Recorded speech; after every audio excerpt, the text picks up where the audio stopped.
What up, it's Ali Hasan with message of peace. उम्मीद है सब खैरियत से होंगे, वरना इस वक्त जो दो मुल्क के लोग खैरियत से नहीं है। माजूम की बात करूंगा, मतलब रशिया और यूक्रेन के फड्डे की। बाकी इन दोनों कंट्रीज़ के बीच में इख्तलाफात क्यों पैदा हुए वो मैं वीडियो के आखिर में बताऊंगा, सो वीडियो को आखिर तक देखना। क्योंकि इससे पहले मैं इस टॉपिक पे आगे बात करूं, मैं ये ज़रूर कहूँगा कि कुछ दिनों में जो यूक्रेन के लोगों ने अपनी जानें खोई हैं, मुझे उनका बहुत अफसोस है। और ये नहीं सिर्फ यूक्रेन, मुझे रशिया के उन लोगों से भी हमदर्दी है जिन लोगों ने अपनी जानों से हाथ धोए हैं। मैं असल में ऐसे दोनों कंट्रीज़ का हमदर्द इसलिए हूँ क्योंकि मुझे दो चीज़ें ज़िंदगी में ज़ाहिर लगती हैं, पहली बेवफाई, दूसरी जंग। क्योंकि इन दोनों को करने वाला और सहने वाला दोनों का गम वक्त के साथ एक ही होता है। वैसे अगर मेरा ट्विटर अकाउंट इतना एक्टिव होता तो मैं भी बाकी लोगों की तरह टांग पे टांग रखकर अपना नजरिया या फिर अफसोस ट्वीट कर देता, लेकिन मुझे याद आया मेरे पास तो यूट्यूब चैनल भी है अपना, ये कब काम आएगा। प्लस ये टॉपिक भी मुझे मेरे भाई ने सजेस्ट किया था अपनी आधी अंग्रेजी स्क्रिप्ट के साथ, सो मुझे ज़्यादा रिसर्च करनी नहीं पड़ी और मेरा काम आसान हो गया। और वापस वर्ल्ड वार 3 के मुद्दे पे आता हूँ। एज बहुत से दिनों से सोशल मीडियाज़ पे ये बात फैली हुई है और सोशल मीडिया का इधर तो आवे का आवा ही बदला हुआ है। वो पावरफुल इंटरनेशनल कंट्रीज जिन्होंने फ़लस्तीन का कोई साथ नहीं दिया, उनकी डिबेट चल रही है। मशहूर मोबाइल कंपनीज ने अपना स्टॉक रशिया में सेंड करना बंद कर दिया और बाकी बच्ची कंपनीज यूक्रेन के लिए कैंपेन चला रही हैं, जैसे तो कोई फुटबॉल का मैच चल रहा है। वैसे मुझे फुटबॉल से याद आया फीफा का इसी टॉपिक के मुतालिक अपना रिसेंट कांड, जो कि था रशिया की नेशनल टीम को डिस्क्वालीफाई करके यूक्रेन के उन प्लेयर्स को अपलिफ्ट करना जिन्होंने अपनी गोल सेलिब्रेशन में अपनी शर्ट के नीचे नो वॉर प्लीज का मैसेज दिया था। नहीं, अच्छी बात है, लेकिन मैं ज़्यादा खुश होता अगर उस मुस्लिम प्लेयर को भी अपलिफ्ट करते जिसने कुछ देर पहले सिंपथाइज विद गाजा और फ़लस्तीन के हक में मैसेज दिया था अपनी गोल सेलिब्रेशन में। पर नहीं, उस वक्त तो स्पोर्ट्स को पॉलिटिक्स से मिलाया जा रहा था, इसलिए उस प्लेयर को डिस्क्वालीफाई कर दिया। बाकी अगर रही बात यूनाइटेड नेशंस की तो रहने देता हूँ, आगे बहुत बोल दिया।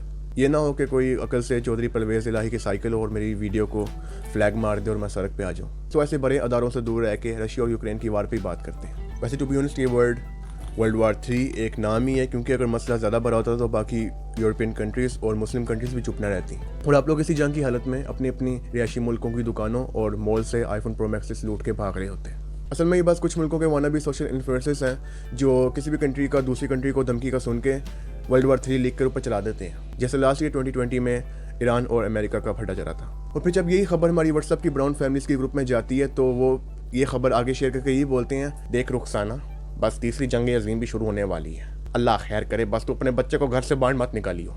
और बाकी अगर रही बात इस जनरेशन की वाना भी मीडिया की, तो वो लोग बस एक यंग लड़की की किसी आर्मी से लड़ते वक्त की फ़ोटो या फिर वीडियो अपलोड करके ऊपर कुछ ऐसा लिख देते हैं। लेकिन असल में ये लड़की यूक्रेनियन नहीं फ़लस्तीनियन थी, जिसका नाम है तमीमी। इस लड़की का नाम और जिक्र करना मुझे इसलिए याद रहा क्योंकि कुछ देर पहले मुझे अपने गाने के लिए फ़लस्तीनियों की कुछ वीडियो क्लिप्स चाहिए थे।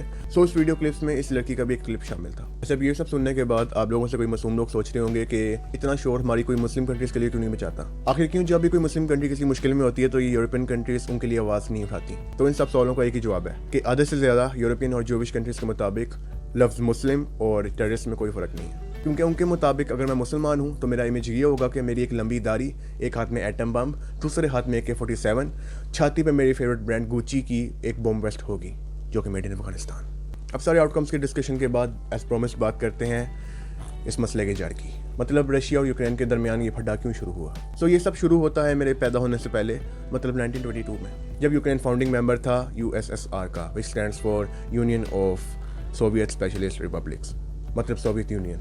लेकिन जब इसी यूनियन का फट्टा बैठ गया और ये टूट गई तो यूक्रेन एक इंडिपेंडेंट स्टेट बन के बाहर आ गया। और फिर इसी वजह से वक्त के साथ रशिया और यूक्रेन के दरमियान इख्तलाफात पैदा होते रहे। फिर 2008 में NATO, which stands for North Atlantic Treaty Organization नामी अमेरिकन यूरोपियन ऑर्गेनाइजेशन ने यूक्रेन को खुली दावत दी और उनको ये प्रॉमिस किया कि वो उन लोगों की अलायंस को ज्वाइन कर लें। पर रशिया के लिए खतरे की बात थी, एज वो पहले से अपनी सरहदों को नाटो और बाकी अस्करियत पसंदों से पाक रखना चाहता है। प्लस बच्चा बच्चा ये जानता है कि रशिया की बहुत पहले से ही यूरोपियन कंट्रीज़ की गैस सप्लाई पे गंदी नज़र है। और फिर इन्हीं सब के बाद जो यूक्रेन की 2 रीजन्स हैं डोनबास में, आई डोंट नो कि मैंने सही प्रोनाउंस किया कि नहीं, DPR and LPR which are identified as pro Russian separatist, उन्होंने यूक्रेन के साथ फड्डा ले लिया और इसी लड़ाई में रशिया की फुल सपोर्ट यूक्रेन के मुखालिफिन के साथ है। और फिर वक्त के साथ ये रिसेंट 24 फरवरी 2022 में रशिया ने यूक्रेन की मिलिट्री बेसिस और एयरपोर्ट पे अपनी बम स्ट्राइक्स मार दी।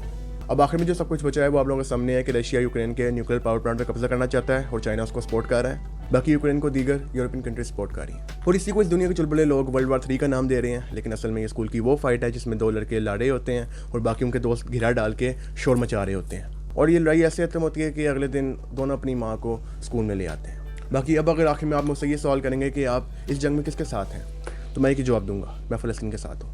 तो चलो इसी के साथ मेरी वीडियो होती है खत्म। अगर वीडियो अच्छी लगी हो तो लाइक और सब्सक्राइब जरूर करना, और इससे पहले जिन्होंने पहले से सब्सक्राइब किया हुआ है उनको मैं कुछ दूँ, मैं ये जरूर कहूँगा कि इस वीडियो को शेयर भी करना, क्योंकि जैसे मैं अपने चैनल के ज़्यादा इंट्रैक्शंस या फिर सब्सक्राइबर्स की खुशी आप लोगों के साथ मनाता हूँ, तो आप लोग इसी खुशी में रंगने के बाद सुस्त हो जाते हो और फिर मेरी न्यू वीडियोस पे ज़्यादा कमेंट्स और शेयर नहीं करते।